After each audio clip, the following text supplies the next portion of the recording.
بہت سے لوگ ہیں اس پہ بلیف رکھتے ہیں ہمارے کلچر میں کہ اللہ ہر جگہ ہے فزیکلی اور دل میں بھی ہے, اور وہ فزیکلی دے مین فزیکلی, ایسا نہیں ہے کہ علم کے اس سے.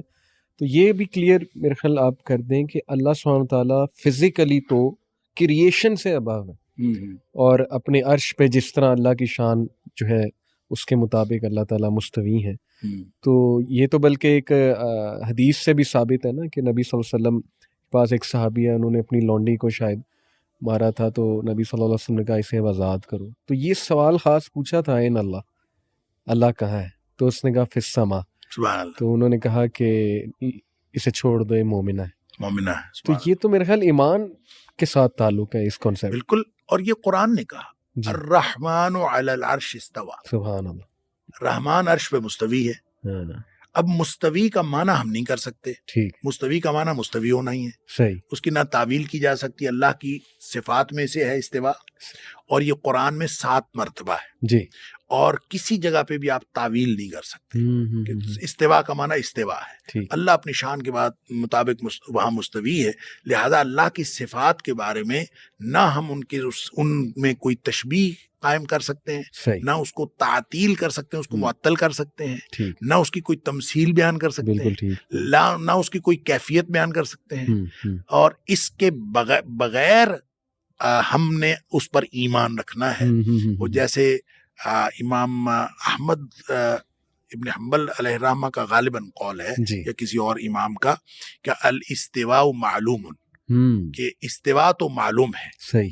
لیکن اس کی کیفیت ہو مجہول, لیکن اس کی کیفیت نامعلوم ہے. صحیح صحیح صحیح. ٹھیک ہے جی. بالکل ٹھیک. اور والایمان بہ واجب, اس کے اوپر ایمان, والایمان بہ واجب, اس کے اوپر ایمان رکھنا واجب ہے. صحیح. والسؤال عنہ بدعت, اس کے بارے میں سوال کرنا ہی بدعت ہے. بالکل ٹھیک. کہ یہ کیا ہے, اس کے بارے میں جب اللہ کے رسول صلی اللہ علیہ وسلم نے سوال نہیں کیا, صحابہ کرام نے سوال نہیں کیا, تو ہم کون ہوتے ہیں اس کے بارے میں سوال کرنے والے, کہ مستوی ہونے کا کیا مطلب ہے. لیکن ہے وہ آسمانوں پہ. اس کی وجہ یہ ہے کہ آپ نے جو ایک حدیث کا حوالہ دیا کہ اس خاتون سے, لڑکی سے پوچھا تھا نبی پاک صلی اللہ علیہ وسلم نے این اللہ, اور اس نے اشارہ کیا. یہ تو پوری مخلوقات آپ دیکھیں کہ حتیٰ کہ جانور بھی جس وقت وہ بلبلاتے ہوئے نظر آتے ہیں تو وہ آسمان کی طرف رخ کرتے ہیں. ایون یہ کرکٹرز ہندو جب سینچری کرتے ہیں یہ بھی آسمان کی طرف دیکھتے ہیں. تو یہ اتفاق ہے, یہ اتفاق نہیں ہے, یہ ایک عالمگیر سچ ہے کہ جس چیز کو بھی آپ بڑا مانتے ہیں وہ بلندی پہ ہوتا ہے. سبحان اللہ. بڑا بلندی پہ ہوتا ہے. تو اللہ اکبر, لہذا وہ بلندی پہ ہے. بلندی کتنی ہے وہ تو اللہ ہی جانتا ہے. وہ تو نبی کریم صلی اللہ علیہ وسلم اس کی ایک حدیث کے اندر کیفیت آتی ہے. لیکن بہرحال اللہ عرش پر ہے. اور وہ جو ایک حدیث میں آتا ہے کہ آپ نے فرمایا کہ جب اللہ تعالیٰ نے کائنات کو پیدا کیا تو پیدا کرنے سے بھی پہلے اللہ تعالیٰ نے ایک تحریر لکھوائی. ان اللہ تعالیٰ کتب کتابا قبل ان یخلق الخلق. یہ بھی بخاری شریف کی حدیث ہے کہ اللہ تعالیٰ نے کائنات کو پیدا کرنے سے پہلے ایک تحریر لکھوائی.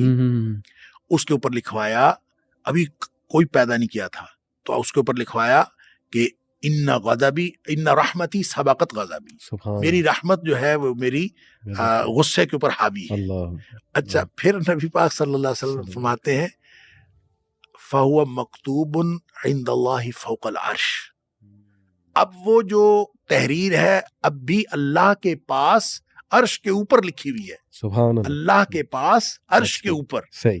تو اللہ تعالیٰ ذات کے اعتبار سے تو عرش پر ہے جی, اور جو اس کی شان ہے اس کا علم عرش پر ہونے کے باوجود ہر چیز پر اللہ کا علم حاوی ہے. واسع کرسی السماوات والارض. بے شک کہ اس کا جو اس کی جو کرسی ہے, اس کا جو عرش ہے, وہ ہر چیز پر حاوی ہے. تو دیکھیں یہ تو بڑائی کے اعتبار سے آپ کو اللہ تعالیٰ کے عرش کے مقابلے میں کائنات تو پتہ نہیں اتنی سی ہے, اتنی سی بھی نہیں ہے.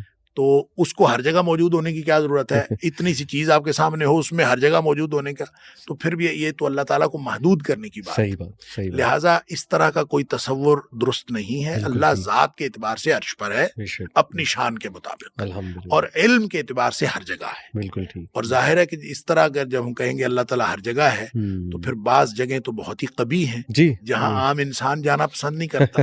تو کیا خیال ہے کہ وہاں بھی اللہ تعالیٰ کی ذات ہے؟ نہیں, اللہ علم کے اعتبار سے ہر جگہ موجود ہے, اور ذات کے اعتبار سے اللہ تعالیٰ عرش پر ہے. بالکل ٹھیک.